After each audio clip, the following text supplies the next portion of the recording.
अस्सलामुअलैकुम, सुबह बखैर and a very good morning to all of you. भाई आज मंडे का दिन है, हफ्ते का पहला दिन है। कोशिश करें कि आज आप ज़रूर एक तहिया करें कि भाई मैंने इस पूरे हफ्ते अपनी ज़ात का बड़ा ख्याल रखना है, क्योंकि हम अक्सर अपने आसपास के लोगों का ख्याल करते हुए ना अपने आप को भूल जाते हैं।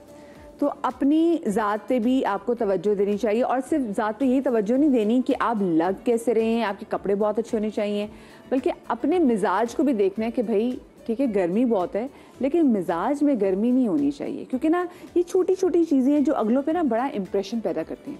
और कुछ लोग वैसे ऐसे होते हैं, मैंने नोट किया है, जो मैं दूर से इतने अच्छे लग रहे होते हैं, इतने हैंडसम लग रहे होते हैं, उनकी ड्रेसिंग, उनका चलना, और मतलब उनको देख के जो उनका ऑरा होता है ना वो आपको दूर से बड़ा अच्छा लग रहा था। आपको यार क्या पर्सनैलिटी है इनकी, तो आप दूर दूर से उनको देखे ना बड़ा इम्प्रेस हो रहे होते हैं।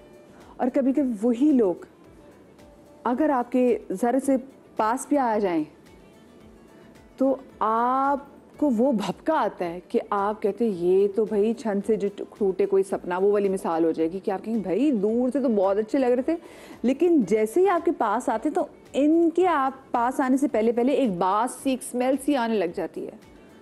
वो एक ऐसी चीज़ होती है जो धड़ाम से ना उनके सारे के सारे इम्प्रेशन को ले डूबती है। और पता है वो आपको पता तो चल गया होगा मैं क्या बात कर रही हूँ। मैंने लोगों को देखा है बड़े अच्छे कपड़े पहने हुए जनाब, बड़ी ब्रांडेड शर्ट्स पहनी हुई हैं, लेकिन परफ्यूम नहीं लगाया हुआ।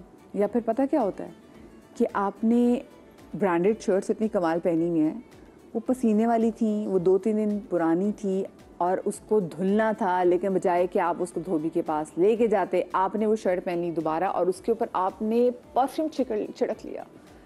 या अल्लाह कसम खुदा की मैं ये बात कर रही हूँ, मेरा सांस लेना दूभर हो रहा है, क्योंकि आपका दिमाग है ना वो आपको इमेजिन करवा रहा है और आपको लग रहा है कि शायद ऐसे आसपास के ना कोई लोग मौजूद हैं। लेकिन शुक्र है अल्लाह का मेरे आसपास ऐसे लोग मौजूद नहीं हैं। लेकिन कभी आप सोचें किसी लिफ्ट में या ऑफिस में किसी कमरे में आपकी किसी ऐसे शख्स से मुलाकात हो जो बज़ाहिर तो देखने में बहुत खूबसूरत हैं, खातून बड़ी खूबसूरत हैं, लेकिन उनसे बहुत गंदी स्मेल आ रही है। अगर आपको ऐसी किसी भी चीज़ का सामना है जनाब, तो आज का शो है आपके लिए। आज का शो हम खालिसतन नाम कर रहे हैं सेल्फ़ हाइजीन पे, कि सेल्फ़ हाइजीन कितनी ज़्यादा इम्पॉर्टेंट है।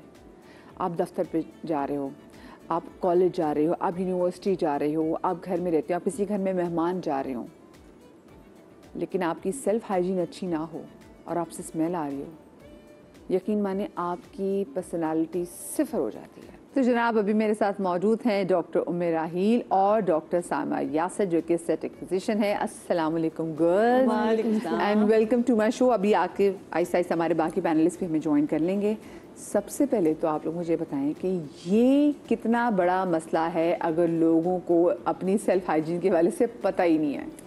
बहुत बड़ा इशू है, और बड़ी मज़े की बात यह है कि उनको अंदाज़ा ही नहीं होता कि वो कर क्या रहे हैं, अपने साथ तो करें दूसरे के साथ भी क्या कर रहे हैं। बिल्कुल। इसलिए कि आप छोटी सी बात अगर आप देखें, जो स्कार्फ पहन रहे होते हैं या बाया पहनते हैं या कोई अच्छी शर्ट कपड़े हैं पहन के उसको ऐसे ही डाल दिया जाता है। अब उसे पसीना भी आया है, आप पूरा दिन गर्मी कितनी होती है, अब पसीना तो आता ही है, उस कपड़े को जब आप बगैर धोए दोबारा पहनते हैं, उसमें रंग बिरंगे परफ्यूम लगाते हैं, और तो आप सोचे कितना बुरा। अच्छा, उनको खुद शायद फील नहीं होता, अपनी स्मेल आदमी को इतनी फील नहीं होती है, उसके लिए भी सेंस होना ज़रूरी है। तो नहाना बहुत ज़रूरी है, लेकिन सिर्फ नहाना ये नहीं कि दिन में 1 दफ़ा नहा लिया या हफ्ते में 2 दफ़ा नहा लिया। लोग शिकायत करते हैं पानी नहीं आ रहा।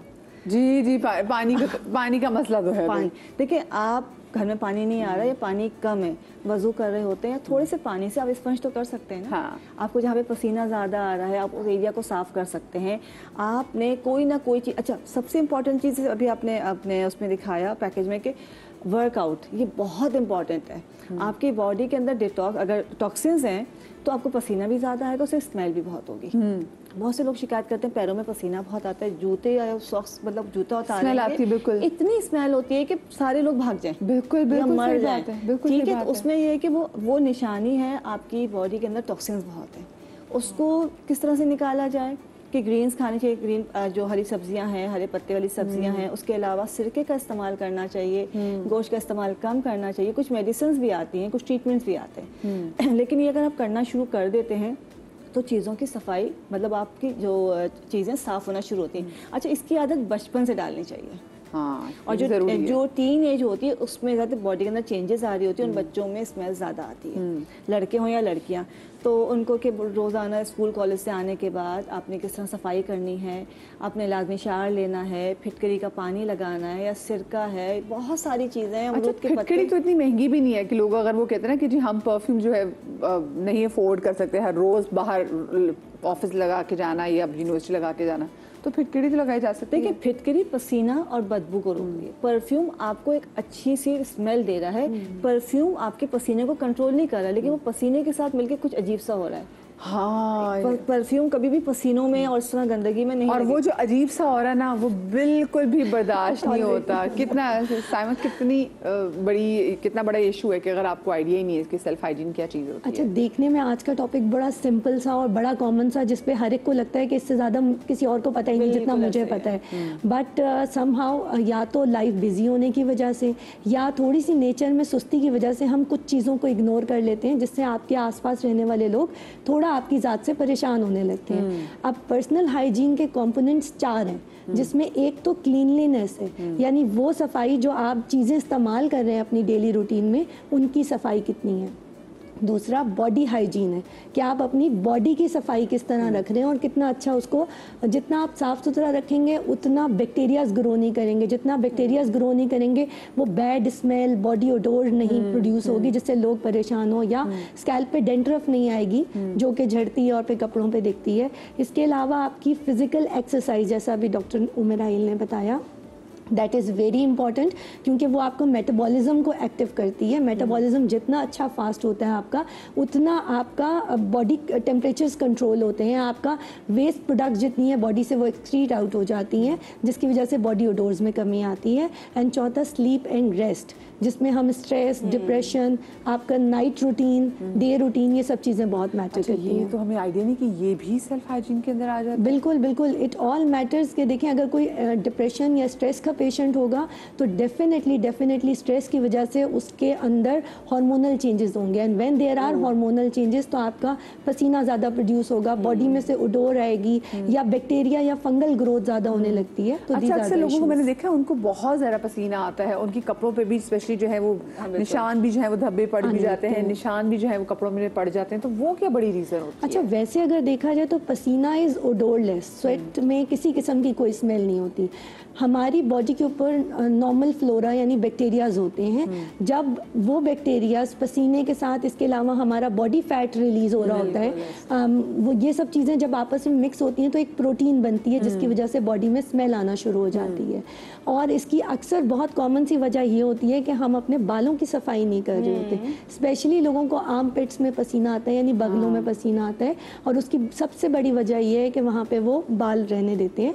हाँ, ये जिसकी वजह से याद बात बिल्कुल सही की, क्योंकि ये अक्सर आजकल तो ऐसे अजीबोगरीब सी तरीके चली हुई ना कि जो एम्ब्रेस द वुमनहुड के, इसमें आप जो है उनको होता है कि नहीं जी हमने तो बाल बिल्कुल रिमूव ही नहीं करने, चाहे मुंह पे आपके बालों के भी। लेकिन ये वैक्स करवाना ये कितना इम्पोर्टेंट है, ये बालों की जो हेयर रिमूवल है, ये लेज़र करवाना, ये कितना इम्पोर्टेंट है सेल्फ हाइजीन? देखिए, अगर कहीं पे भी बॉडी में बाल हैं ना तो वहाँ पे पसीना जमा होगा बेसिकली। इट्स नॉट कि बाल अनहेल्दी हो जाते हैं और बालों की वजह से स्मेल आने लगती है। इट्स लाइक कि क्योंकि वो बाल होते हैं और आप उस जगह की बार बार सफाई नहीं कर रहे होते। हाँ। और एक हमारे कल्चर में नहाने का थोड़ा सा ट्रेंड वो वाला है कि गए शावर के नीचे जल्दी से पानी डाला और बाहर निकल आए, हमने बॉडी को वॉश नहीं किया, बॉडी वॉश कर लेते हैं। अच्छा, डॉक्टर बतूल भी जो है वो हमारे सामने खड़ी, मैं चाह रही हूँ कि अस्सलाम वालेकुम डॉक्टर बतूल। बिल्कुल ठीक, आप सुनाएं, ठीक ठाक है? आज का टॉपिक इतना इम्पोर्टेंट है, हम उस पर वैसे तो बंद कमरों में बैठ के बात कर लेते हैं, एक दूसरे के कान में बात भी कर लेते हैं कि अल्लाह भाई देखो इसके मुंह से भी कितनी बुरी स्मेल आती है। क्योंकि देखिए, सिर्फ ये नहीं कि अगर आपने दांत ब्रश ना किया हो तब मुंह से स्मेल आती है, कभी कभी लोग जो है वो जब पेट खाली रखते हैं, स्पेशली जब आप डाइट कर रहे होते हैं, तो भी मुंह से जो है वो स्मेल आती है। प्याज का आप जब बहुत ज़्यादा इस्तेमाल करें तो मुंह से आपकी स्मेल आती है। अच्छा, आप जो बात करी थी ना, मैं चाह रही इस बात को ज़रा कंटिन्यू करें, क्योंकि आपने कहा जब लोग एकदम से जो क्विक शावर लेने के लिए जाते हैं, हाँ, तो वो क्विक शावर भी आपने कहता अच्छा नहीं है। लेकिन क्विक शावर के साथ अगर आप सोप का इस्तेमाल कर लें, स्पेशली बॉडी फोल्ड्स में, बॉडी फोल्ड्स मतलब ये जैसे आपके आर्म पिट्स हो गए, अंडर लेग्स हो गए, नीज के नीचे हो गया, कोनिया हो गई, तो डेफिनेटली आपकी स्वेट वहाँ पे जमा जो होता है वो क्लीन अप हो जाएगा, वहाँ पे बैक्टीरिया ग्रो नहीं करेंगे। और एक बहुत निगलेक्टेड एरिया जिसको हम बिल्कुल ख्याल नहीं रखते अपनी बॉडी हाइजीन में, वो कान के पीछे का एरिया है। अक्सर लोगों के कान के पीछे हमारे पास आते हैं और वो इन्फेक्शन हो जाता है, कट्स लग जाते हैं, फंगल इन्फेक्शन शुरू हो जाते हैं, वो इसलिए क्योंकि वो उस जगह को धोने में ये कान के पीछे वाला एरिया। अच्छा, और कुछ लोग ऐसा होता है कि भाई कान के अंदर यहाँ पे तो कॉटन बड मार लेंगे, लेकिन जो कान का ये वाला हिस्सा का मैं दिखा सकूँ, जो कान का ये वाला हिस्सा है, ये वाला, ठीक है, इसकी सफाई नहीं करते, which is very important. Doctor Batool, कितना ज़रूरी है भी सेल्फ हाइजीन का ख्याल रखना, और क्या क्या चीज़ें आपके नज़दीक सेल्फ हाइजीन में आती हैं? अच्छा, निस्फ ईमान है सफाई, ठीक है, तो सेल्फ केयर तो बहुत ही ज़रूरी है। अगर आपको जो देखिए, हमारी सड़कों को देख के तो नहीं लगता कि मुसलमान कौम है। एग्जैक्टली, बिल्कुल, लेकिन देखें वो सड़कों का काम किसी और का है, हमारा जो काम है हमें वो करना चाहिए। अच्छा, सेल्फ केयर इसलिए इम्पोर्टेंट है कि अगर, क्योंकि हम ये अगर बिन है, हम बिन के अंदर कचरा नहीं फेंकेंगे, हम इधर कचरा फेंकेंगे। या मैंने अपार्टमेंट से देखा है कि लोगों के छज्जों में तक कचरा क्यों होता है, तो लोग खिड़कियों से फेंक रहे होते हैं। बस ओनरशिप आ जाए तो फिर क्या ही बात है। हाँ जी, तो अगर आपको अंदर से सारी बीमारियों से बचना है तो आपको सेल्फ केयर बहुत ज़रूरी करनी ज़रूरी है, ठीक है, इसलिए कि जो भी आप हैं वो इनसाइड आउट हैं, ठीक है।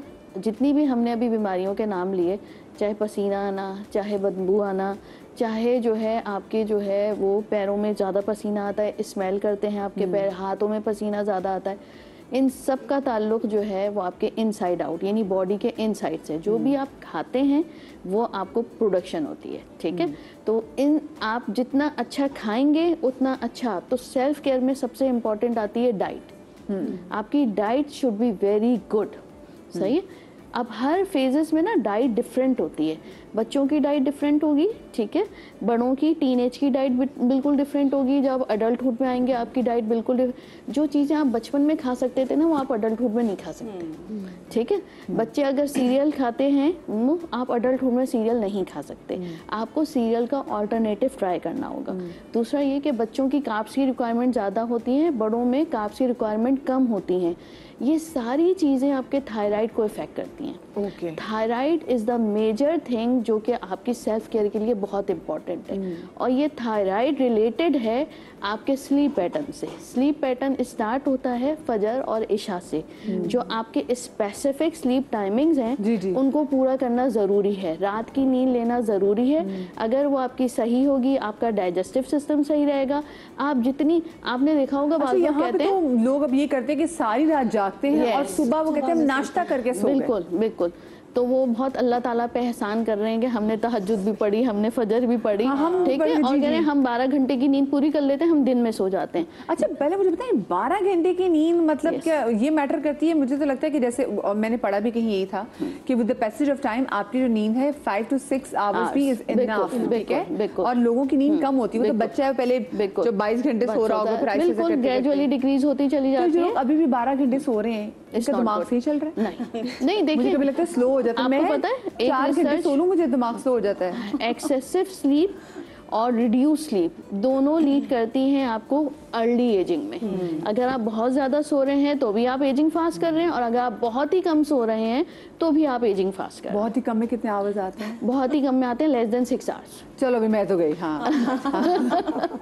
तो आपको 6 आवर की स्लीप लेनी चाहिए। 6 to 8 hours is the standard. अच्छा, ठीक। 20 साल से लेकर आगे तक के आपका 6 to 8 आवर्स स्टैंडर्ड है। अब वो आप 6 घंटे रात में सो जाएं, 1 घंटा दिन में पूरा कर लें, वो इंसान के अपने ऊपर है।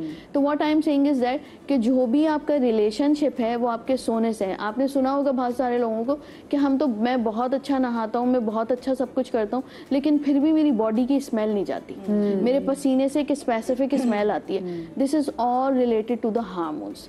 अगर आपका खाना सही है तो आपके हार्मोन सही होंगे। अगर आपका खाना सही है, आपका नींद का पैटर्न सही है, देन आपके हार्मोन्स बैलेंस होंगे।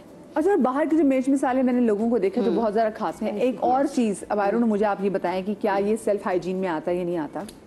अक्सर लोग जो बहुत ज़्यादा खा लेते हैं और बेवक्त खाते हैं, फिर वो दे कीप ऑन बर्पिंग, उनको डकार आते रहते हैं, ठीक है, उनको डकार आते रहते हैं, उनको पेट में भी गैस होती रहती है, और वो फिर आप कहीं बाहर निकले हो ना तो फिर अगला बंदा ना अनकंफर्टेबल फील हो रहा होता है कि ये तो थोड़ा ज्यादा घर वाला माहौल इन्होंने समझ लिया कि बार बार डकार ले रहे हैं। तो ये कितनी बुरी चीज है।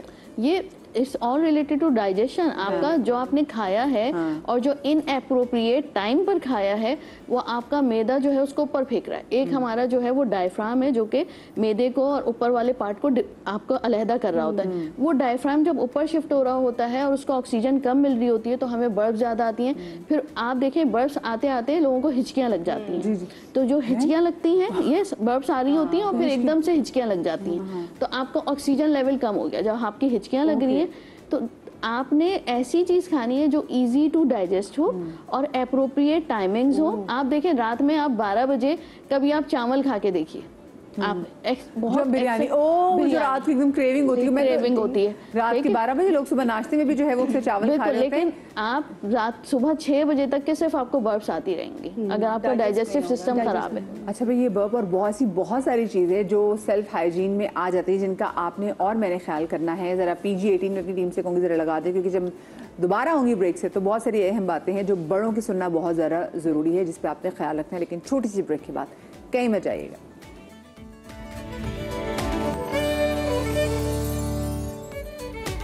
जी welcome back after the break. और ब्रेक के बाद हमें ज्वाइन किया है लुबना लाखानी ने भी। ज़रा उनको भी हम अपनी गुफ्तगू में इंगेज करते हैं because she is owner of spa, rain tree का स्पा है। मुझे बताएं कि आप लोग कहाँ पर वैसे डिफ़िकल्टी फेस करते हैं जब लोग अपनी पर्सनल हाइजीन का ख्याल नहीं करते? तो it's about taking regular showers, ठीक है ना, बाल रेगुलरली धोने, या even face. They are women जो रात में एक पूरा दिन तो नहीं वॉश किया, रात में भी नहीं वॉश किया। अच्छा, अब फिर क्या है कि आप आ गए क्लॉक्ड पोर्स के साथ, मेरा फेशियल नहीं काम कर रहा। आपका फेशियल इसलिए नहीं काम कर रहा कि जो आप अपने मेकअप के ब्रशेस यूज़ कर रहे हैं उसको आप वॉश ही नहीं करते, ठीक है। आपके स्पंजेस जो हैं वो ब्राउन कलर, पिंक से ब्राउन तक पहुंच चुके हैं लेकिन वो वॉश नहीं होते, पर्पल भी हो गया। हाँ, अच्छा, पिलो केस आप अपना चेंज नहीं कर रहे रेगुलरली, उसी पिलो केस पे आप सोए जा रहे हैं। और जैसे अभी हम बात कर रहे थे कि बाथ टॉवल जो कि शायद बहुत दफ़ा यूज़ हो चुका है उसी से फेस भी वाइप कर लिया। And then the words is के washing face properly with proper products. तो ऑफ कोर्स अगर आप आके एक बहुत महंगा तरीन फेशियल करवाएंगी लेकिन फिर इसके बाद घर जाके आप ये सारी चीज़ों का ध्यान नहीं रखेंगी तो वो फेशियल कुछ नहीं कर सकता, आपका कुछ नहीं बिगाड़ सकता वो आपका, बिल्कुल। So these are some of the things that we face. लेकिन इसके अलावा for years now I have done self grooming and communication training classes. तो उसमें हम यही सिखाते हैं। मैं एक बहुत इंपॉर्टेंट डायलॉग बोलती हूँ, मुझे लगता है वो मेरा पिच लाइन है, और वो ये है कि हमें हमेशा से ज़िंदगी भर ये सुनने को मिला है कि डोंट जज a book by its cover, right? लेकिन हम हर कोई ये करता है। When we first see the person, हमने within 30 seconds उसके बारे में एक जजमेंट क्रिएट कर लिया है। बिकॉज़ ये ह्यूमन नेचर है, ह्यूमन नेचर है। देखिए, बाद में आप उस जजमेंट को जानने के बाद चेंज कर सकते हैं, लेकिन the first time somebody sees you which is judging the book by its cover हम कर चुके हैं। उनके नेल्स कैसे हैं, क्लीन है या नहीं है, ठीक है, उनका फेस कैसा है, उनके शूज कैसे हैं, टो नेल्स तक भी कैसे हैं आपके, साफ सुथरे हैं या नहीं, अगर वो नजर आ रहे हैं तो। जी बिल्कुल। फिर जो वुमेन की ग्रूमिंग होती है, थ्रेडिंग होती है, the way they talk, the way they dress.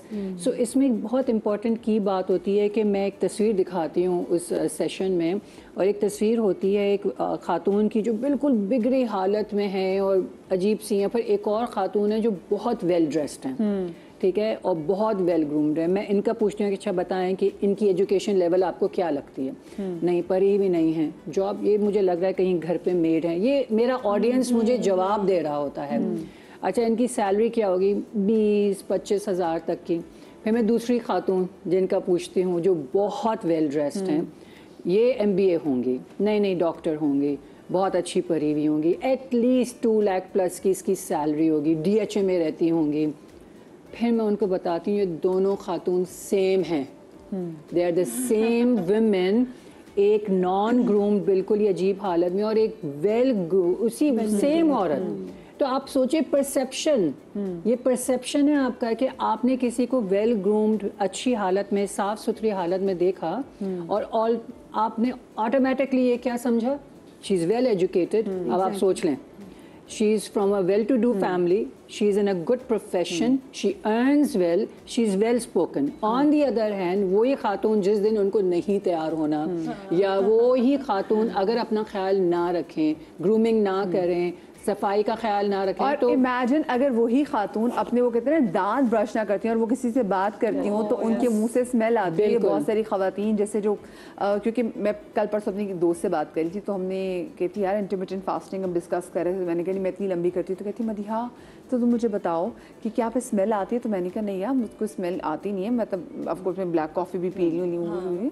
तो नहीं आती, लेकिन कुछ लोगों को ये प्रॉब्लम होती है, बैड ब्रेथ की प्रॉब्लम होती है। तो फिर आप वैसे मुझे बताएं कि जब अगर ऐसे इसका क्या इलाज हो सकता है कि आप दिखने में बहुत खूबसूरत है लेकिन आप जब बात कर रहे हैं तो आपके मुंह से स्मेल आ रही है। देखिए उसके मतलब बहुत सारे रीजंस होते हैं, ऐसा नहीं है कि सिर्फ फाका या डाइटिंग कर रहे हैं तो आ रहा है, आपके स्टमक का है, आपका डाइजेस्टिव सिस्टम जो है सही काम नहीं कर रहा है, तो ये तमाम चीज़ें देखनी पड़ती हैं। एक तो आपने बहुत ज़्यादा गैप नहीं करना खानों में, कुछ हल्के फुल्के मील्स लेने हैं। अच्छा अगर आप डाइट कर रहे हैं या कोई आपका बहुत बड़ा गैप आ रहा है तो आपने लाजमी ब्रश दिन में 2 से 3 बार करना है, माउथ वॉश करना है। और ये भी लगता है कि लग्जरी है, बहुत महंगा काम है, माउथ वॉश कौन करेगा, बड़ा मुश्किल मामला है, तो सौंफ, पुदीना और अदरक ये वो वाहिद चीज़ है जो आपके पूरे सिस्टम को क्लीन करता है। अगर आप इसकी रूटीन बना लेते हैं, और जिनको ये शिकायत है गर्मियों के दिनों में तो बेहतरीन है ही अपने सौंफ, पुदीना और अदरक का कहवा बना के पीना है दिन में 2 बार, तो आपका हाजमा ठीक हो जाएगा और जो स्मेल आ रही है वो आना बंद हो जाएगी। अच्छा मैं हमारे पास ब्रेक में भी कितना टाइम है? अच्छा मुझे वैसे ये बताएं, ये कभी ऐसा हुआ कि आपके पास जितने कभी कभी लोग आते हैं, कभी ऐसा मसला हुआ कि आपने, क्योंकि देखिए ऑफ कोर्स खवातीन आती हैं, बीमारियाँ भी होती हैं, 100 किस्म की चीज़ें, कि आपको किसी को कहना पड़ गया हो कि अपना ख्याल रखें, आप मेरे पे जुल्म कर रही हैं? मैं थोड़ी देर के लिए कमरे से बाहर चली जाती हूँ कह तो नहीं सकते, लेकिन ये इसलिए कि दूसरे शहरों से भी लोग आ रहे होते हैं। अच्छा इस शहर से भी अगर आ रहे हैं उसमें ये मसला नहीं है, लेकिन उनको अंदाज़ा ही नहीं होता कि उन्होंने जो जिस चीज़ से अपने आप को कवर किया हुआ उसको कितना अरसा हो गया धोए हुए, वॉश नहीं किया है। अक्सर खवातीन जो स्कार्फ, जब आप क्या कहती हैं? मैं ओपन टॉक करती हूँ, बिल्कुल मैं कह देती हूँ, मैं कहती हूँ आपको अपने ऊपर वर्क करने की ज़रूरत है। जितनी आपकी स्मेल है, फिर एक तो ये थोड़ी सी हेजिटेशन होती है और लोग डॉक्टर से बात करते हुए भी घबराते हैं, और मुझे जब फील होता है तो मैं कह देती हूँ, मैं बहुत ओपन टॉक करती हूँ, मैं कहती हूँ बेटा आपको इस पे काम करने की ज़रूरत है। अभी आप जैसे कही थी, जो लोग इंटरमिटेंट फास्टिंग करते हैं जिनके स्मेल आ रही होती है, उसका एक रीज़न ये होता है क्योंकि इंटरमिटेंट है, बहुत लंबा एक विंडो पीरियड आ रहा है, उसमें क्या होता है कि आपके लिवर में बाइल पीछे कंजस्टेड होना शुरू हो जाता है, बाइल जो है उसका अपटेक नहीं हो रहा होता। अच्छा ये इस बात को मैं कंटिन्यू करूंगी। सो मुझे छोटी सी ब्रेक लेनी है, ब्रेक के बाद हाजिर होते हैं, फिर उम्मे भी किचन काउंटर की तरफ जाएंगी, कहीं में जाएगा और अपनी एक हाइजीन किट है वो भी आपसे शो करेंगे, कहीं में जाएगा।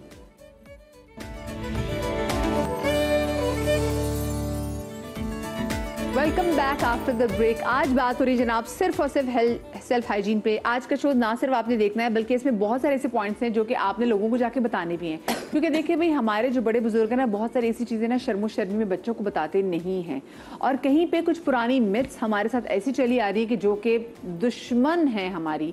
जैसे जब बच्चा पैदा होने के बाद कहा जाता था कि भी 1.25 महीना ना नहाना नहीं है। इसके अलावा व्हेन यू हैव लड़कियों के जो मखसूस अयाम आते हैं उसमें भी बड़े बुजुर्ग मना कर देते हैं कि भाई आपने नहाना नहीं है, और उससे इतनी प्रॉब्लम्स होती हैं, और रीज़न ये दी जाती है कि जी कि आपके अंदर जो है वो नसें फूल जाएंगी, आपकी यूट्रस में प्रॉब्लम हो जाएगी। तो ये आज तमाम से चीज़ें हम डॉक्टर से पूछेंगे कि भाई क्या ऐसा ही है कि हमने अपने मखसूस अयाम में, या फिर वो अयाम जिनमें जब ख़वातीन बच्चा जब डिलीवर करती हैं फिर 1.25 महीना कहते हैं जब छिले तक नहीं नहाना।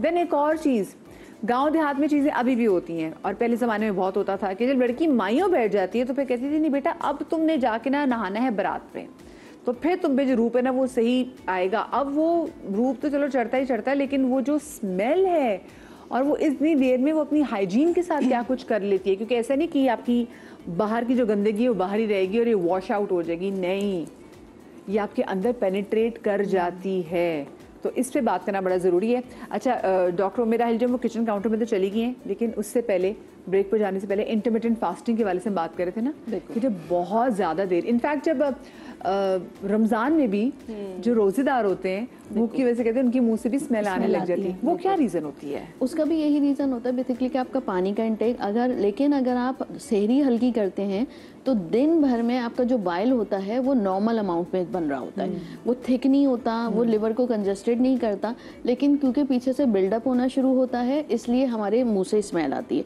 लेकिन आप देखें वो स्मेल जो है वो इफ्तारी करते ही ख़त्म हो जाती है। ठीक है, अगर आप हाइजीन प्रॉपर रख रहे होते हैं, आप ब्रशिंग करते हैं, मिसवाक अच्छा करते हैं, तो वो खुद ब खुद ख़त्म हो जाती है। Same goes for the intermittent fasting. आपने इंटरमिटेंट फास्टिंग करनी है लेकिन पानी का इंटेक बहुत अच्छा करना है और पानी के इंटेक के साथ साथ गर्म पानी पीना है। उसकी वजह से बाइल थिक नहीं होता, जो थिक नहीं होता तो कंजस्टेड लिवर नहीं होता, लिवर कंजस्टेड नहीं होता तो वो लिवर एंजाइम रेज नहीं होते। जब वो लिवर एंजाइम रेज होते हैं और थिक बाइल होता है उसकी वजह से पसीने की रतूबत जो है वो गाढ़ी होने, एसिडिक होने शुरू होती है। इसकी वजह से आपके अंदर से कीटोन जैसी स्मेल आती है। वो कीटोन बॉडीज बना रहे होते हैं बेसिकली, लिवर में जितना बाइल होता है वो कन्वर्ट होता है कीटोन बॉडीज में। जब वो कीटोन बॉडीज तो आपके अंदर से एक स्मेल जो है वो कीटोनिक स्मेल आती है, गंदी सी पर्जिड स्मेल। अक्सर बेचारे लोग कहते हैं ना, हमने तो सहरी के टाइम बाद में दांत ब्रश भी किए थे फिर भी स्मेल आ रही है, स्मेल आती है। बिल्कुल। अच्छा, दांत ब्रश करने का सही टाइम क्या है? हर खाने के बाद करना है आपने। अच्छा, बिल्कुल। जैसे सुबह आप उठते हैं तो लोग बेसिकली नाश्ते से पहले कर रहे होते हैं, जबकि नाश्ते के बाद करना चाहिए। चाय कॉफी के बाद करना चाहिए। मैं भी यही डिस्कस कर रही थी कि लोग जो हैं वो ब्रशिंग कर लेते हैं उसके बाद कॉफी पी रहे होते हैं। तो ब्रश कर लिया आपने, कॉफी पी ली, तो अब वो जो कॉफी है ना वो आपके पूरे रात में कॉफी भी गुस्सा है। It's okay. अगर आप इसके बाद 6 गिलास पानी पीती हैं तो आपका बाइल थिक नहीं होगा। ओके, ठीक है। रिंस कर ले रहे हैं आप, अंदर जो है भी तो स्टेन हो जाता है। एग्जैक्टली। चाय कॉफी से चाय से बहुत। अच्छा, ये भी है कि इतनी लड़की प्यारी है, ठीक है, और उसके बाद या फिर बंदा बहुत आपके बड़ा हैंडसम है बंदा भी, ठीक है, उसके बाद बंदा जैसे स्माइल करता है और उसके वो पीले दांत नजर आते हैं, उस बेचारी को शायद आइडिया नहीं होता हो, लेकिन आपकी पर्सनालिटी जीरो हो जाती है। So there are lot of things जो आज हम डिस्कस करें जिससे आपकी पर्सनालिटी जीरो हो जाती है, जो आपको नहीं करनी, ठीक है। अच्छा, आपके नज़दीक मुझे बताएं कि सेल्फ हाइजीन किट में जो हमें अपने बैग में रखना चाहिए उसमें क्या? अच्छा, बहुत सारी चीज़ें, जैसे अभी आपने कहा, बतूल ने कहा कि चाय मतलब ब्रश करने के बाद भी चाय या कॉफ़ी पी लेते हैं, तो कुछ लोगों को सुस्ती भी होती है। तो ऐसे लोग जो बहुत सुस्त हैं सिर्फ नमक वाले पानी से अगर गार्गल भी कर लें तब भी वो क्लीन हो जाएगा। कि वो उनको ब्रशिंग में बहुत सुस्ती होती है कि दोबारा कौन ब्रश करे, 3 दफ़ा हो गया, 4 दफ़ा हो गया। तो कोई भी चीज़ खा रहे हैं, कुछ और नहीं है आपके पास, तो सिंपल पानी के अंदर आपने थोड़ा सा जो है नमक डालना और थोड़ा सा कुलियाँ करके गार्गल करके उसको मुंह को साफ कर लें। पानी नहीं तो इलायची रख लें। नहीं, देखिए साफ होना जरूरी है। साफ होना जरूरी है। खुशबू के लिए तो आप कुछ भी कर सकते हैं, लेकिन साफ होना जरूरी है। चीज़ें मैं बाद में बताऊंगी। नॉर्मली होता है कि हमारे बैग में बहुत कुछ होता है। अब हम सुबह से निकले हैं, बच्चियाँ पढ़ती भी हैं, जॉब पे भी जाती हैं, शाम हो जाती है, ऐसी डिफरेंट चीज़ें आप खुद घर में बना सकते हैं। कोई तैयार नहीं मिलती, आपको खुद अपने हिसाब से बनानी है। अब जैसे छोटी छोटी चीज़ें हम लोग रखते हैं, ब्रशेस घर में होते हैं, ऐसे बेतहाशा मिल जाते हैं, डिस्पोजेबल भी मिल जाते हैं। आपके पास टूथब्रश होना चाहिए। आपको कहीं जाना पड़ गया, अचानक किसी टी पार्टी में जाना पड़ गया, कोई गैदरिंग आ गई, कुछ भी हो सकता है। उसके अलावा एक मास्क नॉर्मली आपके पास होना चाहिए, फेस मास्क, ठीक, ये हमेशा आपके बैग में होना चाहिए। अच्छा, साथ में ये कि जाहिर सी बात है पूरा दिन है तो आप सनब्लॉक, क्रीम सब अपने पास रखेंगे। परफ्यूम, अच्छा लोग कहेंगे जी परफ्यूम इतनी बड़ी बॉटल कैसे रखेंगे, तो मैं आपको दिखाऊंगी। आपने अपने टेलीविजन पे भी दिखाना। हाँ, मैं निकाल के दिखाती हूँ कि छोटी छोटी चीज़ें बड़े आराम से मिल जाती हैं, टेस्टर्स मिल जाते हैं। और आप जहाँ पे बैठे हैं, अभी हम सुबह ही बात करते, कभी हम किसी गाड़ी में, किसी कैब में बैठे हैं, किसी जगह उसमें स्मेल आ रही होती है, तो आपके पास ये बड़े टेस्टर जो बड़े सस्ते 200-200 रुपए के मिलते हैं, आपको जैसा दिल चाहे बनवा ले, आपके पास होना चाहिए। आपकी सराउंडिंग में स्मेल है, आपने वहाँ पे इसको स्प्रे कर दिया कि आपको खुद भी अच्छा लगे। और टेस्टर्स आपने लाजमी रखने, पूरा परफ्यूम ना रखें, कोई भी टेस्टर, और बहुत सस्ते होते हैं ये आपके पास होने चाहिए। आप सुबह घर से नहा के निकलें, लेकिन ये होना चाहिए। उसके अलावा क्या है, इस तरह से छोटी सी आपकी क्रीम्स, टूथपेस्ट, वॉश, ये सब मिल जाता है। ये सब आपके पास होना चाहिए। ट्रैवल का मिल जाता है। मैं तो इनफैक्ट जब कभी मैं ट्रैवल कर रही हूँ ना और फिर कभी मिल जाए आपको प्लेन में छोटी चीजें, मैं तो संभाल लेती हूँ। अच्छा, ये बहुत इजीली मिल जाती है। अच्छा, उसके अलावा एक चीज़ ये होती है, मैं आपको दिखाऊँ, इसको खोलूँ, मैं कहाँ गया ये रहा, कि हमारे पास जो है कहते हैं टूथपेस्ट कैसे रखेंगे, ये च्यूएबल आपके टैबलेट्स मिल जाती है टूथपेस्ट की। माउथ फ्रेशनर भी है, आपने कहीं जाना है, आप पूरा दिन है, आपने सिर्फ इसको लिया, च्यू किया और जो है ना ब्रश कर लिया। आपके पास सोप पेपर, अब मिनी सोप वगैरह जो आ रहे हैं बड़े अच्छे सोप पेपर्स मिल जाते हैं। सोप पेपर्स हैं, फ्लावर्स हैं, वो आपके बैग में लाजमी होने चाहिए। आप कहीं जा रहे हैं, सोप है कि नहीं है आपके पास होना चाहिए। टिश्यू पेपर आपके बैग में होना चाहिए। अब आप मुंह धोएंगे तो आपके पास आपकी जो मॉइस्चराइजिंग क्रीम है, आपके पास सन ब्लॉक होना चाहिए। अब वो कैसे रखें, छोटे छोटे जार्स जैसे आते हैं, नहीं तो ये आपके पास लेंस किट्स होती हैं। अब मैं आपको उसमें दिखाऊं, इसमें जो है मैंने एक में मॉइस्चराइजिंग और बीबी क्रीम तीनों चीज़ें मिला के रखी हुई है। वाओ, इसमें मॉइस्चराइजर भी है, इसमें बीबी क्रीम भी है और सन ब्लॉक भी है, मिला के रख लिया। अगर आपने मुंह धोया, वजू किया और आप एकदम तो ज़रा से लिया, आपने टचअप किया और आप तैयार है। और इतने सब कितना चल जाएगा ये। बिल्कुल बिल्कुल। इस तरह से आप अपनी छोटी सी मतलब किट बना के रखें। च्युइंगम आप रखें या जो माउथ फ्रेशनर वाले पेपर्स होते हैं वो रखें, ये लाजमी आपने रखें, जो वाइप्स लाजमी रखें। सही, ठीक है। अच्छा, मैं अब जा रही ब्रेक की तरफ, और ब्रेक से जब वापस आएंगे पहली चीज़ क्या बना रहे हैं? हम बनाएंगे जिनको बहुत ज़्यादा पसीना आता है, बच्चे बहुत परेशान होते हैं, उसके लिए क्या करना चाहिए। चलिए ठीक है, लेकिन एक छोटी सी ब्रेक के बाद कहीं मत जाइएगा।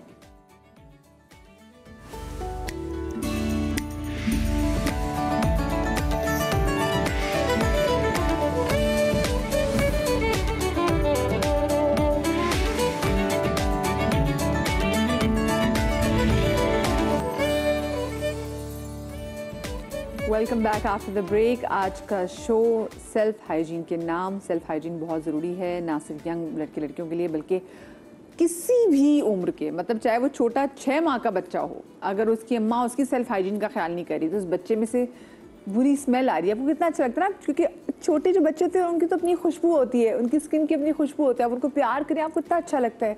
लेकिन कभी कभी माँ बाप की गफलत की वजह से वही पुराने कपड़े बच्चे ने पहने हुए हैं, फिर ऐसा होता है कि आप बच्चे मेड्स को दे देते, तो मेड्स खुद जब पसीने वाली होती हैं, वो मेड उन बच्चों को घुमा रही होंगी, तो बच्चे के अंदर भी वो स्मेल जो है ना वो आ जाती है उसके कपड़ों से भी। तो चाहे वो छोटा हो चाहे वो बड़ा हो, किसी भी उम्र से आपका ताल्लुक हो, सेल्फ हाइजीन जनाब, जी हाँ, आप जो देख रहे हैं आप ही के लिए बनी है और आपने करनी ही करनी है। पहली चीज़ क्या बना रहे हैं? अच्छा, सेल्फ हाइजीन की जब हम बात करते हैं बड़ी अच्छी डिस्कशन चल रही है, लेकिन लोगों के जहन में सिर्फ एक होता है कि पसीना बहुत आ रहा है, स्मेल बहुत आ रही है। दूसरी चीज़ मुंह से स्मेल आ रही है। दो के अलावा कोई तीसरी चीज़ तो है ही नहीं सेल्फ हाइजीन में। तो पहले हम पसीने को देख लेते हैं, लेकिन ये तमाम चीज़ें सर से लेके पैर तक हर चीज़ का ख्याल रखना, एक्सटर्नल इंटरनल दोनों बहुत ज़रूरी है। सिर्फ ये नहीं कि नहाए परफ्यूम लगा लिया। जिनको पसीना बहुत ज़्यादा आता है, टीन एज में नेचुरली बहुत आता है बच्चों को, तो सबको पता है कि हम क्या करते हैं कि फिटकरी का इस्तेमाल बता रहे होता है। फिटकरी का इस्तेमाल किया कैसे जाएगा कि नॉर्मली कि फिटकरी कोई पीस के रख रहा होता है, कोई ऐसे ही रख रहा होता है। रोज़ वाटर में आपने एक फिटकरी का जो पीस है इसे भिगो के रख दिया। अब ये आपके वॉशरूम में रखा हुआ है, किसी भी आपके शीशे के जार में, उसमें कंटेनर में रखा होगा। नहाने के बाद आपने इसका ये एक पीस निकाला और इसको आम पेट पे और जहाँ जहाँ पसीना आता है आपने इसको लगाया, लेकिन लगाने के बाद ये वापस नहीं जाएगा, इसको आपने पहले वॉश करना है। ये बहुत ज़रूरी है। अक्सर वो उसी में डाल दिया जाता है, आप देखेंगे उसका कलर चेंज होना शुरू हो जाएगा। तो आप जब इसको लगा लेंगे बॉडी के ऊपर, तो आपने इसको अगेन पहले प्लेन वाटर से वॉश करना है। वॉश करने के बाद फिर आप इसको दोबारा इस रोज़ वाटर में डालेंगे। ये तो आपका एक रूटीन हो गया। अच्छा, ये नहाने के बाद करना है, लेकिन फिर भी अक्सर लोग शिकायत करते हैं कि बहुत ज़्यादा पसीना भी बहुत आ रहा है, स्वेट हो रहा है और स्वेटिंग हो रही है और स्मेल भी बहुत आ रही है। तो ऐसे जो लोग हैं जिनको कंट्रोल नहीं हो रहा होता है पसीना, उनके लिए जो सिरका है, सफ़ेद सिरका ले लें या सेब का सिरका ले लें, ये बहुत इफ़ेक्टिव होता है। इसका तरीका है क्या इस्तेमाल करने का कि आपने 1 टीस्पून जो है सब थोड़ा सा सफ़ेद सिरका लिया इस वक्त, और जो एप्पल साइडर विनेगर है वो डाला इसके अंदर 1 चमचा, और इसके अंदर पानी मिक्स करके तकरीबन 1/4 कप, और ये पानी सुबह आपने निहार मुँह पीना है 1 वीक, ज़्यादा नहीं पीना। जिनको अल्सर है वो नहीं पिएंगे, ठीक है। और इसके बाद अच्छी तरह से ब्रश ज़रूर करेंगे, वरना इसका एसिड जो है दांतों का एनेमल ख़राब करता है। ओके, अच्छा, ये आपने पीना है। और इसी तरह से यही सिरका रूटीन में रोज़ाना दिन में नहाने के बाद भी, अब ऐसे भी दिन में 1 से 2 दफ़ा आपने कॉटन ली, इसको बॉल बना के उसको डिप किया सिरके में, और उसके बाद जो है आम पेट पे और उस पर जहाँ पे बहुत पसीना आता है वहाँ पे आपने इसको लगाया, अच्छे से डैप किया, हत्ता कि हथेलियों पे भी इसको लगाएं। जी, लोगों के हाथों की हथेलियों में बहुत पसीना आता है, के आप छोड़ दें तो ये पसीना कंट्रोल हो जाएगा। ठीक है, तो ये आपने करना चाहिए। पाँव के तलवों के साथ, पाँव के तलवों पे भी करना है, बिल्कुल लगाना चाहिए। अच्छा, पाँव के तलवों का ये है कि ज़्यादा जिसमें स्मेल बहुत होती है, पसीना आता है, तो उसको दिन में 2 से 3 बार करना है। और आसान हल ये है कि थोड़ी देर उसको लगा के छोड़ दें या डिप करके रख दें। दिन में 1 दफ़ा भी करेंगे, 1 हफ्ता भी बहुत होता है करना। अच्छा, इसके साथ होता है क्या है, ये तो आपने लगाया, लेकिन यहाँ पे ज़रूरी क्या है, वहाँ पे कोई कट नहीं होना चाहिए कि कोई रेज़र यूज़ किया हुआ है, कुछ है कट या वैक्स किया हुआ है, तो उसमें फिर वो जब सिरका लगेगा तो बर्निंग, जलन होगी। उसका आपने ख्याल रखना है। पीने वाला सिर्फ 1 वीक होगा, फिर आपने 1 हफ्ते का गैप करना है, फिर आपने दोबारा पीना है। वो लोग जिनको कुछ भी कर लें, बॉडी उनकी जो ओवरवेट होते हैं और उनको बहुत स्मेल आती है, बेड ब्रेथ होता है मुंह से भी, बॉडी से भी, तो उनको क्या करना चाहिए, मेथी दाने का कहवा पीना रूटीन बना लें। मेथी दाना 4, अब जैसे गर्मियां हैं तो 5 से 7 दाने 1 कप पानी में पकाएंगे और रात को पी लेंगे। ठीक है। आप 1 से 1.5 महीना कर लीजिए, आपकी बॉडी से पसीने की स्मेल, हर तरह की स्मेल खत्म हो जाएगी, क्योंकि आपकी बॉडी से टॉक्सिन्स निकल जाएंगे। और सर्दियों में तो उसको रूटीन बना ले। अगर पूरी सर्दी रोज आना आपने मेथी दाने का हल्की सी अदरक डाल के कहवा पी लिया 2 मंथ्स, पूरे साल कोई स्मेल नहीं आएगी आपकी बॉडी के अंदर से। वाह। ठीक, एक तो आपने ये करना है। जिनकी बॉडी बहुत एसिडिक होती है कि वो क्या करें, बेचारे बहुत एहतियात भी करते हैं लेकिन बॉडी एसिडिक है, और तो उनके लिए 1 गिलास पानी के अंदर जस्ट 1 पिंच मीठा सोडा चुटकी भर डाल के ये आपने दिन में 1 दफ़ा पीना है। ये बॉडी के एसिड को न्यूट्रलाइज करता है, नॉर्मल करता है। ये ज़रूर पीना चाहिए, इसका कोई मुजाहिरा नहीं। लोग घबराते हैं कि बड़ा पता नहीं मीठा सोडा क्या कर देगा, हम घुल जाएंगे, कुछ हो जाए, कुछ भी नहीं हो रहा है, आपका एसिड कंट्रोल हो जाए। हम घुल जाएंगे नहीं, बिल्कुल, क्योंकि आप गोश्त गलाने के लिए मोस्टली इस्तेमाल होता है ना, आप डाल रहे होते हैं तो अंदर से कहीं हम बिल्कुल ही बोला सारे ऑर्गन्स डैमेज ना हो जाए। जो पीएच लेवल का भी तो बॉडी का ख्याल रखना बहुत ज़रूरी है। आपका पीएच लेवल नॉर्मल है तो आपकी बहुत सारी चीज़ें खुद ब खुद क्योर हो जाएंगी। अच्छा ना, क्योंकि मैंने अपनी टीम से रिक्वेस्ट भी की थी कि there has to be PG-18 वो लगा दीजिए, बिकॉज ऑफ जब हमारी बॉडी के अंदर टॉक्सिन्स की वजह से द फ्यू डिस्चार्ज, ठीक है, जब पसीने दूसरे, तो वो भी वे बहुत ज़्यादा एसिडिक होते हैं, बहुत ज़्यादा, they have that smell too, बहुत बहुत उसके लिए क्या करना चाहिए? देखिए, पहली चीज़ ये कि जो खासकर बच्चियों के जैसे मखसूस डेज की बात है, उसमें ये होता है कि उन्होंने एक तो अपने जो अंडरगारमेंट्स उसको रेगुलर चेंज करना है, कॉटन इस्तेमाल करनी है, और जो भी चीज़ यूज़ कर रहे हैं उसको, यानी कि सुबह से लेकर रात तक एक ही चीज़ चल रही, तो वो स्मेल इतनी गंदी होती है कि आसपास गुजरते हुए फील हो जाती है। तो आपको इसकी हाइजीन का बहुत ख्याल रखना चाहिए, क्योंकि उसके बाद ही लिकोरिया और बाकी इन्फेक्शंस होते हैं, यूट्रस की प्रॉब्लम शुरू हो जाती हैं। आप एक चीज़ की नेग्लिजेंस की वजह से आपको इंटरनल जो है ना इन्फेक्शंस हो जाते हैं। और ऑल्सो जब आपने घर में, जब आप बच्चियाँ मखसूस आयाम से गुजरी होती है, तो just make sure that wastage आप वो सही, वो उसको आप डस्टबिन में, बाहर के डस्टबिन में आप उसको डिस्पोज ऑफ कर दें, बहुत ज़्यादा ज़रूरी है, बिकॉज वो वरना जो एक स्मेल जो उठेगी वो बहुत बुरी स्मेल, बहुत ज़्यादा। अच्छा, एक चीज़ और ज़रूर करें कि उन बच्चियों को नॉर्मली इन्फेक्शंस हो जाते हैं, कुछ भी सही, और बहुत सारी चीज़ें मिलती हैं, आसान सी चीज़ बताते हैं। ये इन्फेक्शन तब भी होती है जब आपने कपड़े जो हैं वो तवातर से चेंज ना करें, आपके अंडरगारमेंट्स जो हैं उनको भी लाइनर्स भी यूज़ कर सकते हैं। लाइनर्स से ये है कि आप थ्रू आउट द डे आप अंडरगारमेंट नहीं भी चेंज करें, आप लाइनर्स चेंज करते रहें, यू नो। हाँ, ये बहुत ज़रूरी है। अमरूद के पत्ते जो हैं ये बहुत इफ़ेक्टिव है। आपने सिर्फ इसको पका के अपने पास रख लेना है, किसी भी कंटेनर में भर के, दिन में 1 से 2 बार उससे बच्चियों ने सबने वॉश करना है, किसी भी तरह यूट्रस का इन्फेक्शन नहीं होगा। ठीक है, मतलब कोई आपको और ये जो लोग कहते हैं जी ना, मुझे ये मिथ आप सबसे मैं पूछना चाहती हूँ, ये मिथ कितनी ठीक है? जो लोग पहले बड़े बुजुर्ग कहते थे कि जी बच्चियाँ जो हैं वो अपने मखसूस आयाम में वो ना नहाएं क्योंकि इससे नसें फूल जाती हैं, अंदर यूट्रस को प्रॉब्लम होती है, नुकसान पहुँचता है। नहीं, देखें, ऐसा कुछ भी नहीं है। पहले कहते थे नहाने का भी तरीका होता है। अब जैसे अब आफ्टर डिलीवरी भी कहा जाता है फ़ौरन जाके आप शावर ले लें, चाहे आपका जो ना सीजर हुआ है, कुछ भी हो, आपने नहाना है तो उन डेज में लाजमी नहाना चाहिए। उन डेज में सफाई का खास ख्याल रखना चाहिए। बट नहाने के तरीके हैं कुछ कि किस तरह बैठ के नहाना चाहिए और कैसा पानी इस्तेमाल करना चाहिए। पानी जो है जमा हुआ नहीं होना चाहिए, आपकी बॉडी के अंदर नहीं जाना चाहिए। इन चीज़ों की एहतियात ज़रूरी है। उसके लिए कुछ टेक्निक्स होती हैं नहाने की, लेकिन शावर लेना बहुत ज़रूरी है। जो बच्चियां इन दिनों में नहीं नहाती हैं तो उनको ज़्यादा प्रॉब्लम्स आती हैं आगे चल के, कि उनको इन्फेक्शंस भी होते हैं, उनको PCOS, ये सारे मसले बहुत सारे शुरू हो जाते हैं। कसूर भी कोई नहीं होता, वो तो वो चीज़ें करी थी ना बड़े बता रहे। आई थिंक इसमें ना पेरेंट्स का बहुत बड़ा हाथ होता है, और जहाँ लड़कियों का ताल्लुक है वहाँ माओं का, कि वो नहीं टीच करती हैं। अब अगर मेरी ही बेटी स्कूल जा रही है तो उनके, अब आपको पता होता है कि क्या एज में एक्सपेक्टेड है, आप उससे पहले उनको टीच कर दें, आप उनके बैग में नेसेसरी चीज़ें डाल दें ताकि वो पैनिक ना हो। स्कूल में अचानक से हो गया, दे हैव पैनिक्ड। सो बहुत ज़रूरी पार्ट होता है कि the mothers play their role and don't be shy. ये एक बहुत नेचुरल चीज़ है। आप सिखाएं, हाइजीन के बारे में सिखाएं, आप बाकी चीज़ों के बारे में सिखाएं. It's so important. एंड अगर fathers can play that same role for the boys कि उनके भी जो इश्यूज होते हैं उनको वो एड्रेस करें, उनको वो बताएं.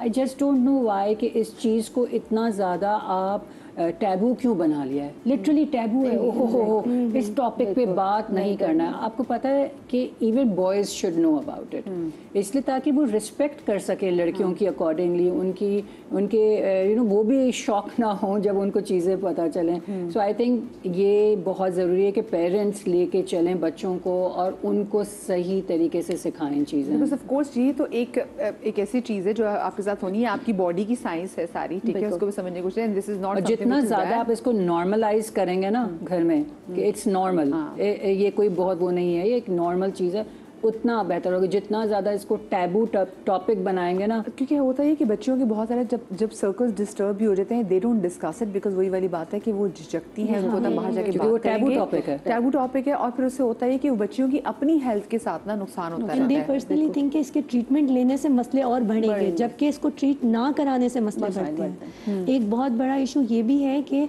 ड्यूरिंग दैट पीरियड ये अल्लाह ताला ने एक नेचुरल सिस्टम रखा है, क्लेंजिंग ऑफ इंटरनल ऑर्गन्स. ये महीने के महीने इंटरनल ऑर्गन्स की क्लेंजिंग हो रही होती है. तो इसमें तो नहाना इसलिए भी ज़रूरी है कि अगर आप वॉश नहीं करते और इन्फेक्शन होते हैं तो इसके साथ साथ आपको UTI बहुत कॉमनली हो रहा होता है, प्रेजेंट कर रहे होते हैं बच्चियाँ. तो इसमें डिस्कस करें बच्चों के साथ और इसको क्योर करने की कोशिश करें, नहाने पे फोकस करें. और वो जो आप कही थी कि 1.25 महीने पे मना करते थे, तो उस वक्त जो है मेथोडोलॉजी डिफरेंट थी, क्योंकि वो बाल्टियों का दौर था. आप उसमें तो मोस्टली जो है वो आप आगे होकर तो उस पे यूट्रस पे प्रेशर पड़ता था, उसकी वजह से स्वेलिंग जो है वो कॉमन होती थी. सही. इसलिए एट दैट टाइम मना किया. आजकल शावर का दौर है, मुस्लिम शावर्स हैं, इजी अप्रोच है, आपको झुकना नहीं पड़ता. तो हर वो चीज़ जिसमें आपको जो है प्रेशर ना पड़े यूट्रस पे, वो अवॉइड कराई जाती थी. अब ऐसा कुछ भी नहीं. अब आप बैठ के नहा सकते हैं, आप खड़े होकर कर सकते हैं शावर. इसलिए लेने में कोई इशू नहीं है. फिजियोलॉजिकली भी आप इजीली ले सकते हैं. सिर्फ आपके मसल्स पे और यूट्रस पे जोर नहीं पड़ना चाहिए. सही, ठीक है. ये बड़ी इंपॉर्टेंट बात है. अच्छा, इसके अलावा मुझे बताएं उम्मे, हम अपने बच्चों को बच्चियों को, इसमें लड़के लड़कियां दोनों आ जाते हैं, कि आपको अपने जो बॉडी से बालों को रिमूव करना भी बड़ा इम्पोर्टेंट है. तो बच्चियों को भी और बच्चों को भी बताना चाहिए कि ये बहुत ज़्यादा इम्पोर्टेंट है. बिल्कुल. देखिए होता क्या है कि हमारे पास भी अगर जब पेशेंट आता है, आपको हैरानगी होगी कि बहुत कॉमन चीज़ें भी ना माएँ और बेटियां डिस्कस नहीं करती, जो कि करनी चाहिए. कि उनको यही नहीं पता कि इसके टाइमिंग्स क्या हैं, कितने दिनों में रिमूव करना चाहिए, कैसे करना चाहिए, और अगर इंटरनल कोई इशू है तो वो बच्ची की माँ को पता ही नहीं है. और शरई एतबार से भी बहुत ज़रूरी है कि बाकी का बहुत ख्याल रखना है कि नमाज आप पढ़नी है तो आपको किस तरह से आपकी सफाई होनी चाहिए, कि वो नमाज के भी कुछ आदाब हैं और कुछ पाबंदियाँ हैं. तो वो बच्चियाँ और बहुत सारी ऐसी चीज़ें कि जनरल सी चीज़ें, लिकोरिया होना बहुत आम सी बात है.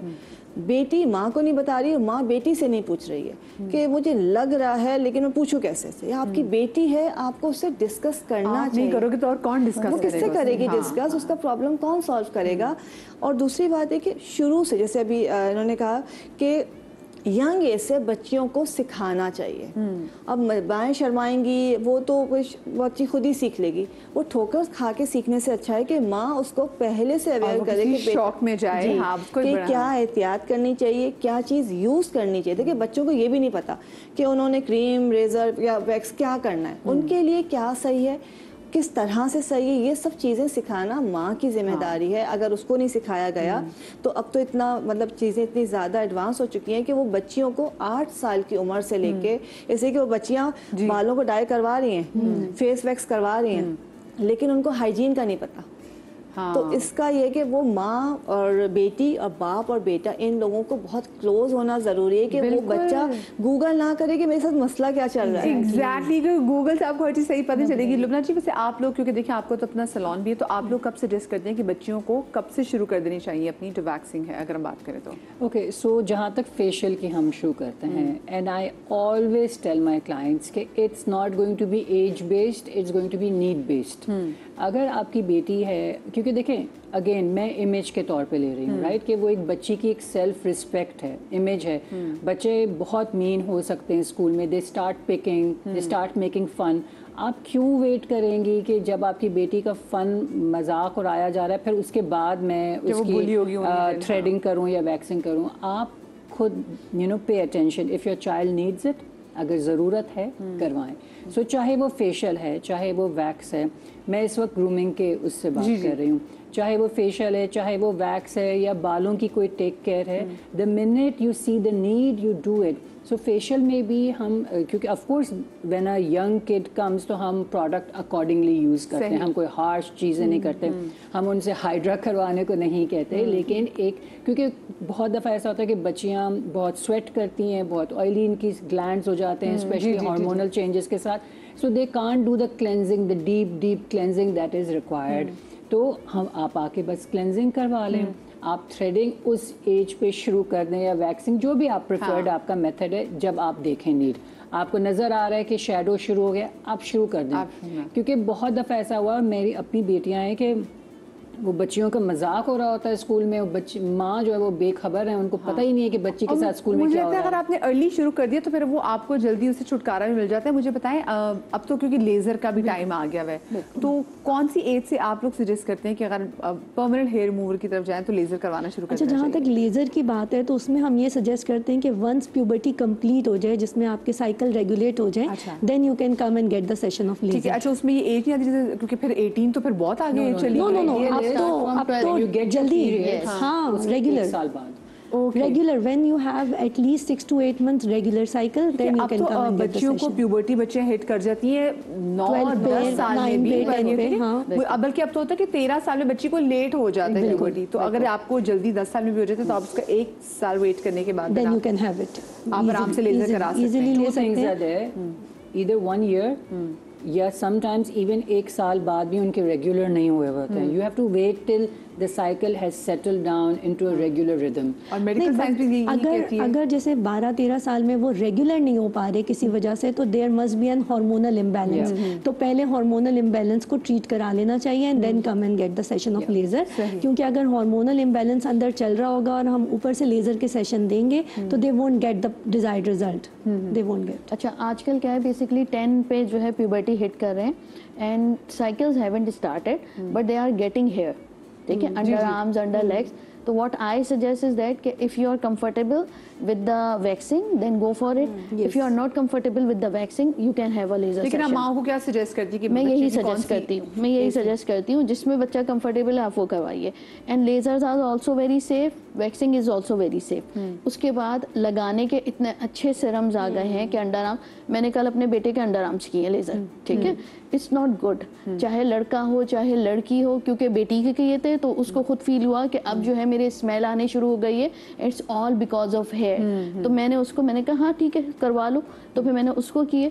द थिंग इज कि चाहे बाल हो चाहे स्वेट हो, ये ख़राब चीज़ें हैं, या आपकी हाइजीन को मुतासिर करती हैं। इस्लामिकली भी आप नमाज नहीं परफॉर्म कर सकते अगर आपका 1 सेंटीमीटर से ज़्यादा बड़ा बाल है, तो आप उसकी ग्रोथ ही को कम कर दीजिए। एंड सेकेंडरी, आफ्टर 50+, 60+ बहुत इशू आता है। मैं आपको बताऊं कि मैंने जो है वो लेज़र को बहुत रेगुलरली, और I have started doing investment जब मेरे पास एक 60+ विमेन आई हैं and husband is very caring सब कुछ, and she wants to reduce the under leg hair.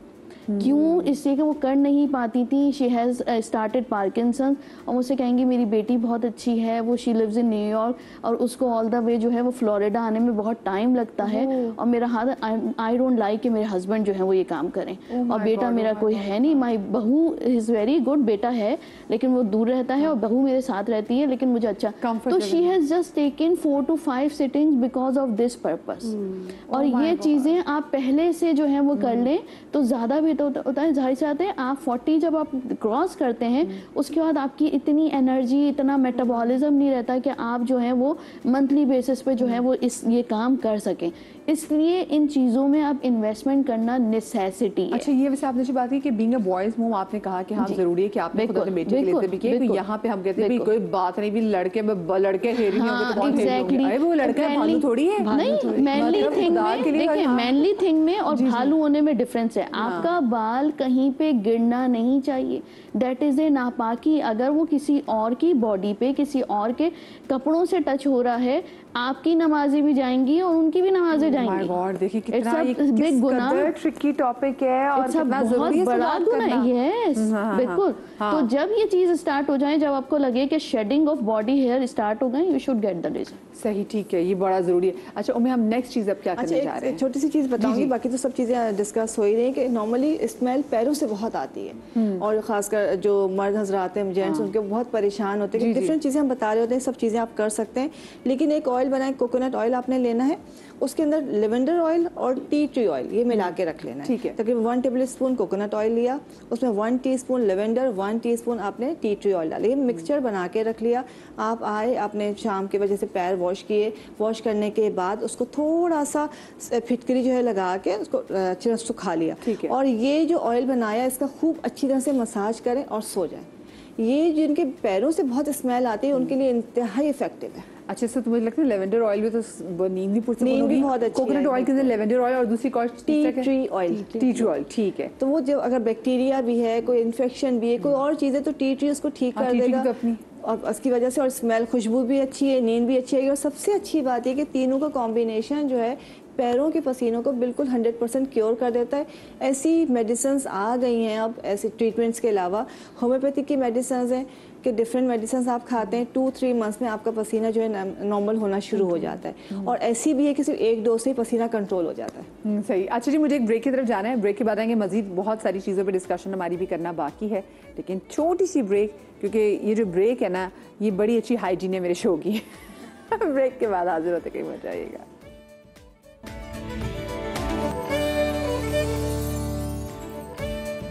Welcome back after the break. Self hygiene के हवाले से हम बात कर रहे हैं और बहुत सारी ऐसी बातें जो मेरे ख्याल से घरों में नहीं बात कर सकती, वो हमने बड़े एक अच्छे तरीके से, बड़े मुफस्सल तरीके से हमने उस हवाले से बात करने की भी कोशिश की कि सिर्फ लड़कियों के लिए नहीं बल्कि लड़कों के लिए भी सेल्फ हाइजीन कितनी ज़रूरी है। और बाद में ना इस आपके सेल्फ हाइजीन की वजह से ना आपके रिश्तों पर बड़ा इम्पैक्ट पड़ता है।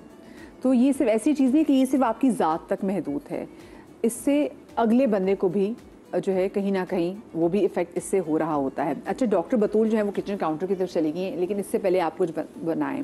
मुझे ये बताइएगा, हमारी बहुत सारी लड़कियां जो कि स्कार्फ लेती हैं, जब वो स्कार्फ धोती हैं और इतनी गर्मी में स्पेशली हम देखते हैं क्योंकि आपके बालों से सीबम निकलता है, वो सीबम फिर आपके स्कार्फ में भी चला गया है, फिर पसीने में ट्रैवल करके आपके चेहरे पे भी आ गया है, वो एक्नी की फॉर्म में भी आपके चेहरे पे मौजूद है। और लोगों को पता नहीं होता कि एक्नी की बहुत बड़ी रीज़न ये भी है क्योंकि आप ना स्कार्फ नहीं धो रहे। एक ड्रामा था को दूसरी साहब की बेवा, उसमें अकीला भाभी होती, बद्र खलील साहिबा ने वो बड़ा प्यारा मज़ेदार कैरेक्टर अदा किया हुआ है। तो उसमें वो अपना जो है अबाया वो धोती नहीं है, अब वो अबाया पे उल्टी भी होगी, कुछ भी होगी, हवा आ रही है और लोगों को स्मेल आ रही है, बट वो कहते नहीं जी हमने एक बार उसको एक साफ़ पानी से उसको धो लिया था, पाक पानी से धोया था, अब मुझे धोने की ज़रूरत नहीं है। तो वो एक बड़ी अच्छी मिसाल है कि मतलब खुद तो वो कर ही रहे हैं लेकिन अगला बंदा भी बड़ा सा मुतासर हो रहा है। अच्छा, ये जो प्रॉब्लम है ना, कॉमनली ये बेसिकली हाइजीन का भी इशू था और कुछ आदत का भी इशू होता है। आदतें चेंज करनी पड़ती हैं, अगर आप आदतें बदलेंगे नहीं तो आप उसी आदत के साथ जो है वो सरवाइव नहीं कर सकते, बहुत मुश्किल होता है। बहुत कॉमनली जो लोग यूज़ कर रहे होते हैं उनको सर में जुएं हो रही होती हैं, और अगर जुएं नहीं होती तो उनके जो है अंदर से स्कैल्प में से एक स्मेल आ रही होती है। वो स्मेल आप जितना शैम्पू कर लें 1 घंटे का दोबारा आनी शुरू हो जाती है, वो नहीं जाती। उसको हम किस तरह, वो इस वजह से होती है कि हमारा कॉर्टिजोल लेवल हाई हो रहा होता है। ठीक है, आपने देखा होगा बहुत से 7-8 साल के बच्चे आजकल ऐसे हैं जिनका टमी निकला हुआ होता है।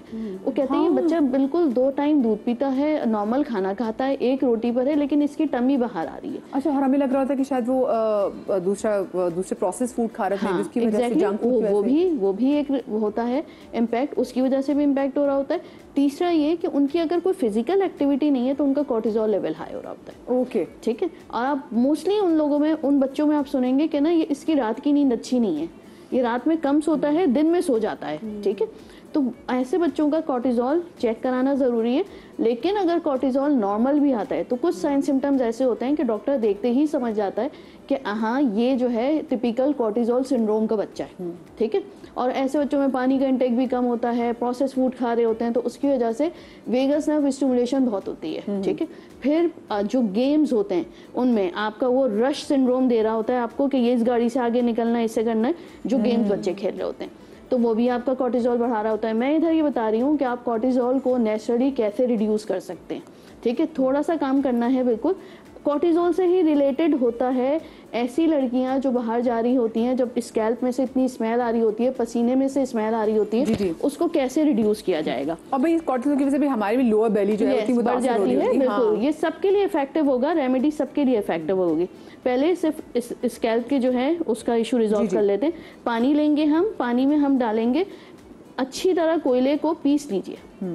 पीसने के बाद जो है इसमें ये शामिल कर दीजिए, ठीक है। इसको मिक्स करना है और फिर इसमें डाल देना है मीठा सोडा, 1 चुटकी।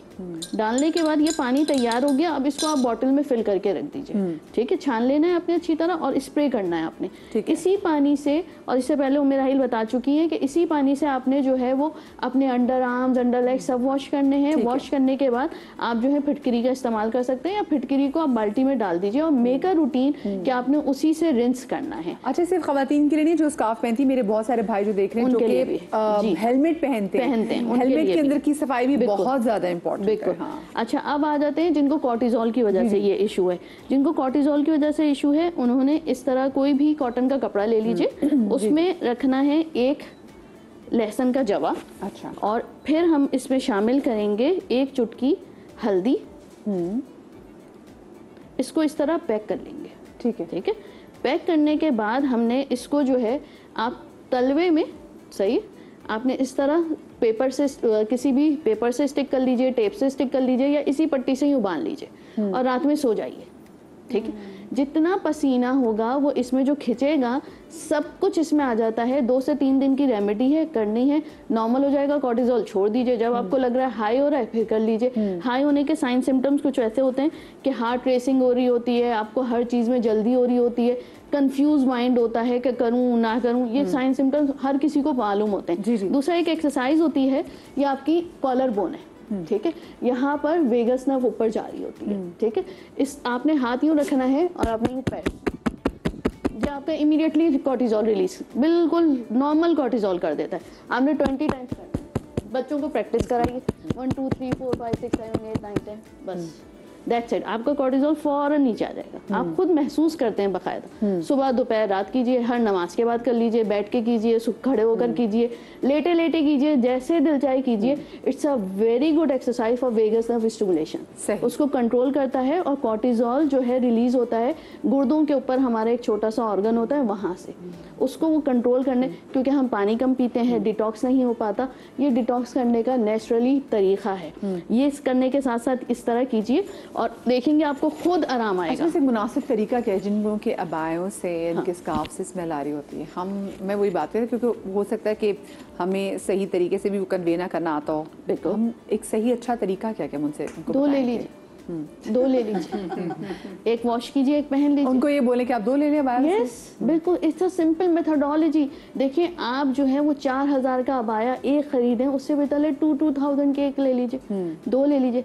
आपकी सैनिटी से बढ़कर, आपकी हाइजीन से बढ़कर कुछ भी नहीं होता। अबाए तो होते हैं, लेकिन सुस्ती होती है। वो ब्लैक है तो चल जाएगा। और अंडर कैप्स वॉश होती है। ब्लैक, एक तो वो हीट, पसीना, तो लाइट कलर के वेयर कीजिए, चलाते हैं बाहर। अच्छा, और हम फैब्रिक भी नहीं देखते ना कि हम कौन सा फैब्रिक इस्तेमाल करने जा रहे हैं। ये भी कितना मैटर करता है। अच्छा, और इसमें अगेन अगर बालों का ताल्लुक है तो just let me tell you कि अगर आप अपना स्कार्फ नहीं चेंज करते या अंदर का कैप नहीं चेंज करते और मुसलसल वही टाइट बंधा हुआ है, you will start losing hair. और अक्सर जो पहनती है ना, उनके यहाँ से हल्के होने लगते हैं बाल। तो वो यही पूछती हैं कि अब इसका मैं क्या करूँ। तो ऑफ कोर्स एक तो हाइजीन है कि प्लीज़ चेंज रेगुलरली, एंड दूसरा ये है कि give your hair some room in the fresh air. तो आप अगर हर वक्त अबाया पहनती हैं घर में, प्लीज देन मेक श्योर कि आपने अपने बाल खोले, अच्छे से उसको कोम करें ताकि सर्कुलेशन आए।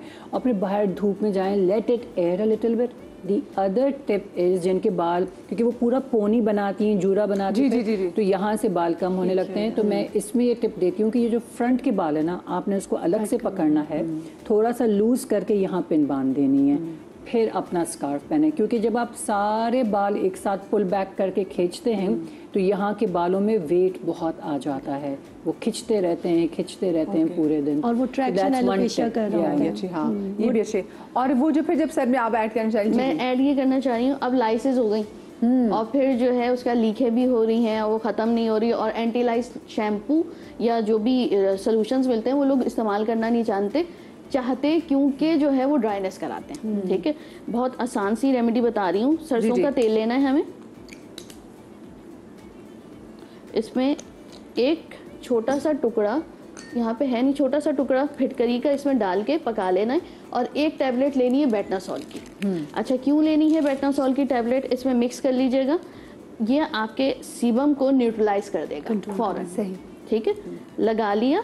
लगाने के बाद इसको जो है जड़ों में लगा के बालों में लगाइए और कपड़ा पहन एक अच्छी तरह कवर कर लीजिए। आधे घंटे के लिए कवर कीजिए, जुएं लीखें उसी में मर जाएंगी, वॉश कर लीजिए। अच्छा, और आपने एक बार बात की थी ये जो एंटीलाइज शैम्पू इस्तेमाल करते हैं ये कितना खतरनाक है? यस, बिल्कुल बिल्कुल, इसीलिए मैंने ये नेचुरल रेमेडी बताई। मुझे बार बार देखिए उसमें परमेथ्रिन होता है जो कि स्कैल्प को इरोड करके आपके ब्रेन की फर्स्ट लेयर तक के जा सकता है, तो इतना ज़्यादा इस्तेमाल करना भी डेंजरस होता है। कोशिश कीजिए कि अपनी इनर पे काम कीजिए। आप अपने आप को जितना अंदर से अल्कलाइन करेंगे, जैसे हमने बताया था मीठा सोडा पीजिए डेली बेसिस पे, कोई आपको सिर्फ और सिर्फ आपके मैदे का सिस्टम अच्छा करता है। और जब आपका ब्लड का पीएच न्यूट्रलाइज हो जाएगा, आपको खुद ब खुद जुएं और लीखन से खात्मा हो जाता है।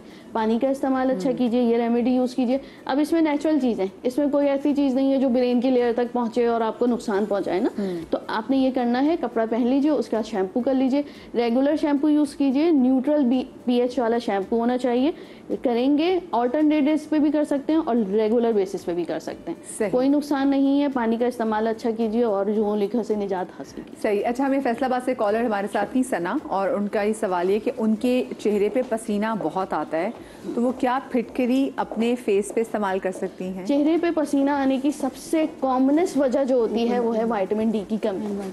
ठीक है, विटामिन डी के इंजेक्शन लगवा लीजिए, उसके बाद विटामिन डी की कैप्सूल खाना शुरू कीजिए, खुद ब खुद चेहरे पे पसीना आना खत्म हो जाएगा। सही। आप क्या सजेस्ट करेंगी? बिल्कुल, एंड ओपन पोर्स भी सम टाइम वजह होती है जिसकी वजह से पसीना आ रहा होता है, तो उसके लिए आप डिफरेंट टाइप्स ऑफ फेशियल्स आते हैं जो आपके पोर्स को टाइट कर देते हैं। डिफरेंट सिरम्स आते हैं जो आपके पोर्स को टाइट रखते हैं, जिसमें नाइसिनामाइड वगैरह हैं। इनको आप रेगुलरली इस्तेमाल करें, पोर्स बंद हो जाएंगे तो ऑब्वियसली पसीना थोड़ा रिड्यूस होगा। एंड अगर एक्सेसिव पसीना आता है, स्टिल कंट्रोल नहीं हो रहा, तो एक ट्रीटमेंट आता है हाइपरहिड्रोसिस के लिए जिसको हम बूटॉक्स कहते हैं। बूटॉक्स को डाइल्यूट करके माइक्रो इंजेक्शन दिए जाते हैं फेस पे, जिससे पसीना for certain period of time control. लेकिन ये सब कुछ उस वक्त होगा जब आपका थायराइड बिल्कुल नॉर्मल है, आपका विटामिन डी नॉर्मल है, हार्मोनल इंबैलेंस नहीं है, फिर आप इन सब ट्रीटमेंट्स पे जाएंगे। अच्छा, और अगर आपके चेहरे पे एक्नी हो तो तब भी ऑफ कोर्स आप फिटकरी वगैरह आप अवॉइड ही करें ना? नहीं, देखिए लगा सकते हैं। अब एक्नी किस टाइप की, फिटकरी लगा के पूरा दिन नहीं छोड़ी जा सकती। आपने फिटकरी भिगो के रखी हुई और उसको लेके लगाया है और 15-20 मिनट के बाद वॉश कर लिया, या सिंपल रोज़ वाटर के अंदर आपने थोड़ी सी सौंफ डाली है, ज़ीरा डाला है और उसके अंदर जो गेंदे की पत्तियां डाल दी हैं, इसको पका के आपने रख लिया। और ये पानी भी आप इस दिन में कई बार स्प्रे करेंगे, तब भी वो पसीना भी कंट्रोल हो जाएगा और पोर्स भी मिनिमाइज हो जाएंगे। अच्छा, एक चीज़ बहुत से लोगों को पता नहीं, हम लोग जब परफ्यूम लगाते हैं और हम अक्सर वीडियोस भी देखते हैं तो लोग क्या कहते हैं जी कि हमारे जो बड़े बड़े स्टार्स हैं वो परफ्यूम शू शाँ से, तो खैर बालों के परफ्यूम्स भी आ गए जो कि बहुत अच्छे भी होते हैं। सो परफ्यूम्स लगाने के सही स्पॉट्स के जैसे हम लगाते हैं हाथों पे हथेलियाँ करते हैं, यहाँ पे लगाते हैं, ठीक है, क्योंकि अब वो आपके बॉडी ऑयल्स के साथ भी जमा मिलके वो बड़ी अच्छी खुशबू पैदा करते हैं। तो मैं आप सबसे टिप्स आज देना चाहूँगी परफ्यूम सही लगाने की, क्या टिप है? Yes, so what you said कि ये यहाँ पर ना आपके नर्व्स सबसे एक्टिव होते हैं, so आप यहाँ लगाते हैं rub it, ठीक है। The other tip that I have and it works beautifully is कि वैसलीन लगाएं और फिर परफ्यूम लगाएं। It stays for so long, इतना long lasting कर देता है वैसलीन उसको। तो अब यहाँ तो मैं नहीं लगाती Vaseline, but you can put a dot of Vaseline here and then spray it, so that will make it very long lasting. Okay, ये बहुत मजे की आपने टिप दी है। आप बताइए। सेम यही है आपका, बेसिकली हम यहाँ पे इसलिए करते हैं, दिस इज वेगर्स, आपको अंदर से perfume basically it's your own self के आपको अच्छा लगे, खुशबू, तो वो एक तो लॉन्ग लास्टिंग भी होती है and same goes for hair.